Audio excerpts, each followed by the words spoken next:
صاحب میری جائیداد تقریباً 4 کروڑ کی ہے، ماشاء اللہ، کہاں رہتے ہیں بھائی؟ اور میرے 2 بیٹے اور 1 بیٹی ہے، مجھے بتائیں کہ میں کس طرح کس کو کتنا حصہ دوں، اور اپنے لیے اور اپنی بیگم کے لیے کتنا حصہ نکالوں، کیونکہ بیٹے کا 2 حصہ بیٹی کا۔ دیکھو بھائی، زندگی میں جب آپ وراثت تقسیم کرتے ہیں، آپ اس کو وراثت کا نام دیتے ہیں، حقیقت میں وہ وراثت نہیں ہوتی، وہ گفٹ ہوتا ہے۔ وہ کیا ہوتا ہے؟ وراثت مرنے کے بعد ہوتی ہے، زندگی میں وراثت نہیں۔ ایک مثال دیتا ہوں، آپ مر گئے اور آپ نے وراثت میں 3 روٹیاں چھوڑی، ایک مثال سمجھانے کے لیے۔ کتنی روٹیاں چھوڑی؟ روٹی کی چھوڑو، پراٹھے میں مزہ آتا ہے۔ 3 پراٹھے چھوڑے، 3 تازہ پراٹھے آپ نے منگوائے تھے ہوٹل سے، اور دیکھ کے خوشی میں آپ مر گئے۔ یار کیا کرارے دیسی گھی کے، خوشی سے آپ کا انتقال ہو گیا۔ آپ کے وارثوں میں 1 بیٹا اور 2 بیٹیاں ہیں، سوری 1 بیٹا اور 1 بیٹی ہے، اور کوئی کچھ چھوڑا ہی نہیں آپ نے۔ اتفاق فرض کر لو، فرض کرنے میں گورنمنٹ نے کوئی پابندی، لوگ کہیں گے ایسا کیسے ہو سکتا ہے، گھر تو ہوگا، فرض کر لو یار کچھ بھی نہیں تھا، جنگل میں رہ رہے تھے، تو شریعت کیا کہتی ہے؟ 2 پراٹھے بیٹے کو دے دو، 1 پراٹھا، بولو نا، کیونکہ وراثت چھوٹی بڑی چیز سب میں جاری ہوتی ہے۔ آپ یہ کہہ کے وراثت نہیں کہ پراٹھے ان میں کیا وراثت، ہر چیز مما قل منہ او کثر، قرآن کہہ رہے تھوڑی چیز ہو یا زیادہ ہو، سب میں وراثت جاری ہوگی، ٹھیک ہے نا؟ 2 پراٹھے کس کو دے دیے؟ بیٹے کو، 1 پراٹھا بیٹی کو، ہو گئے۔ لیکن آپ نے کیا کیا؟ 3 پراٹھے آئے، آپ خوشی سے مرے نہیں، آپ نے کہا میں وراثت میری یہی ٹوٹل 3 پراٹھے بنتی ہے، تو میں اپنے بیٹے اور بیٹیوں میں اس کو زندگی میں ہی ڈیوائڈ کر دیتا ہوں۔ آپ نے بیٹے کو 2 پراٹھے دیے، بیٹی کو 1۔ بیٹی کو غصہ آئے گا کہ نہیں آئے گا؟ بولو۔ ابا جتنا پیٹ میرا ہے اتنا ہی اس کا ہے، جتنی بھوک مجھے لگ رہی ہے اتنی ہی۔ ایسے موقع پہ یہ عمل ظلم کہلائے گا۔ کبھی زندگی میں دیکھا ماں باپ بیٹے کو زیادہ کھلا رہے ہوں اور بیٹی کو کم؟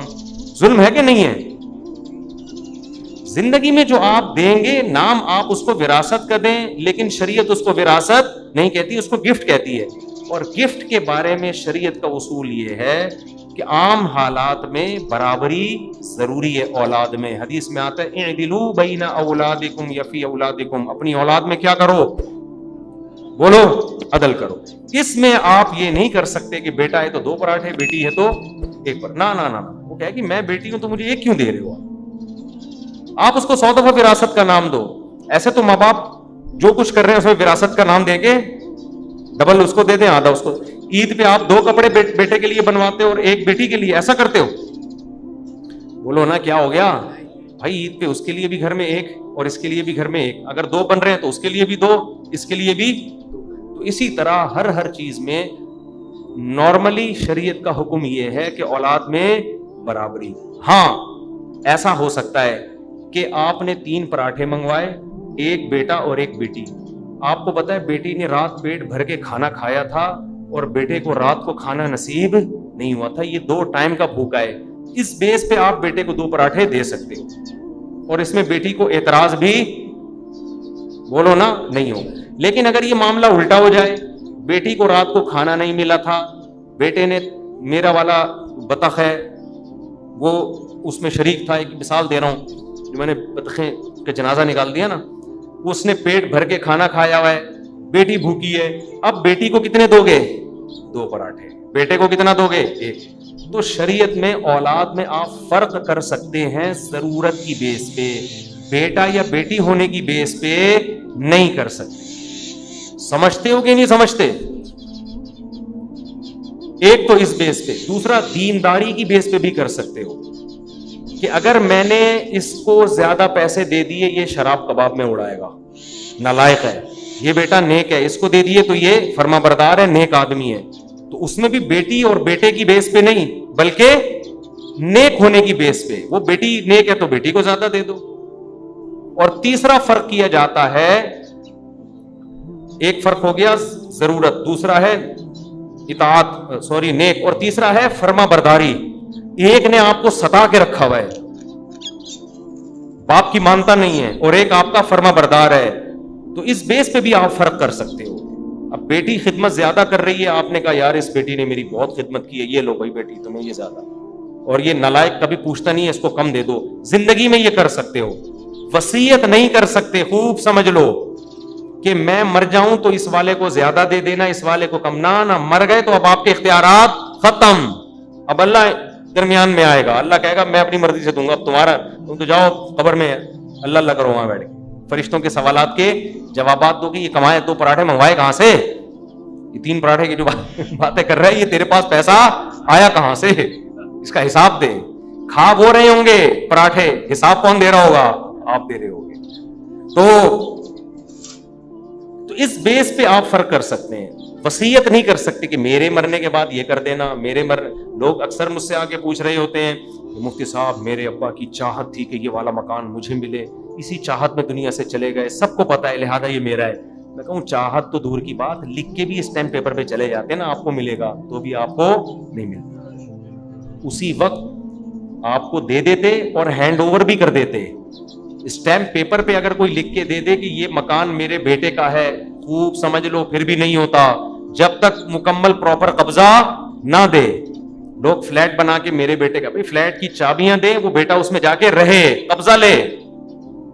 اگر کرائے کا مکان ہے, باپ نے کہا آج سے یہ مکان تیرا ہے, نا نا نا نا نا, قبضہ بیٹے کا ضروری. اس میں کرائے کے مکان میں قبضہ کیسا ہے, کرایہ بیٹا لینا شروع کر دے.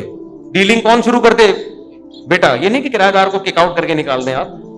سارے یعنی پراپر اختیارات آ جائیں. ڈاکومنٹیشن کافی, بے شک ڈاکومنٹیشن نہ ہو, آپ اپنے نام مکان رکھیں, لیکن مکمل اختیارات اس کو دے دیں گے تو وہ اس کا قبضہ شمار ہوگا. سمجھتے ہو یہ مسائل بار بار بیان کر رہے ہیں, لیکن لوگوں کی کھوپڑی میں یہ مسائل آ نہیں رہے ہیں, لڑتے ہیں پھر بعد میں وراثت پہ بہت اٹک پٹک ہوتا ہے. میرے ابا کی تو یہ خواہش تھی, میری اماں کی, میں نے کہا وہ خواہش تھی, وہ چلے گئے دنیا سے, ان کے لیے استغفار پڑھو اب نہیں. اور یہ بھی خوب سمجھ لو جس مرض میں ابا کی موت ہو جائے اس مرض میں بھی ابا کے تصرفات نافذ نہیں ہوتے. مثال کے طور پر ابا بیمار ہو گئے, ہاسپٹل میں ایڈمٹ, شوگر بہت بڑھ گئی یا کوئی اور مسئلہ ہو گیا, اب ایڈمٹ ہے. اب ابا کو اندازہ ہو گیا بھائی بچ بھی سکتا ہوں اور انا للہ بھی ہو سکتا ہے. اب ابا نے کہا, بیان سنا ہوا تھا مفتی صاحب کا کہ یار زندگی میں جو دے دیا تو دے دیا, لہذا فوراً ابا نے کہا یہ والا پلاٹ میرے فلاں بیٹے کو دے دو, اور ابا کا انتقال ہو گیا. شریعت کہتی ہے اب یہ تصرف, کیونکہ مرض موت کے احکام ایسے ہی ہیں جیسے, کیونکہ اسلام اس کو کہتا ہے کہ اس کا مطلب اب تم وارثوں کو محروم کرنے کے لیے کر رہے ہو. تمہیں پتا ہے میں مرنے والا ہوں تو اب دائیں کر رہے ہو, اب اللہ نے جو وارثین کا حق رکھ دیا اس میں گڑبڑ کر رہے ہو. تو یہ کام کرنا ہے بالکل صحت کی حالت میں, انا للہ ہونے سے پہلے. کیا ہو گیا بھائی جان؟ دیکھو انگریزوں کے ہاں کوئی اصول نہیں, انگریز کہتا ہے جو مرضی کرنا ہے کرو, اولاد کو دینے دو, نہیں دینے کتے کو دے دو. اسلام کہتا ہے نہیں بھائی, اولاد کو آپ محروم نہیں کر سکتے. تو زندگی میں آپ تصرف کریں. مرض موت جسے کہا جاتا ہے, وہ مرض جس میں آپ کی موت واقع ہو جائے, اس میں بھی کچھ سخت احکامات ہیں شریعت کے, تصرفات ایسے نافذ نہیں ہوتے.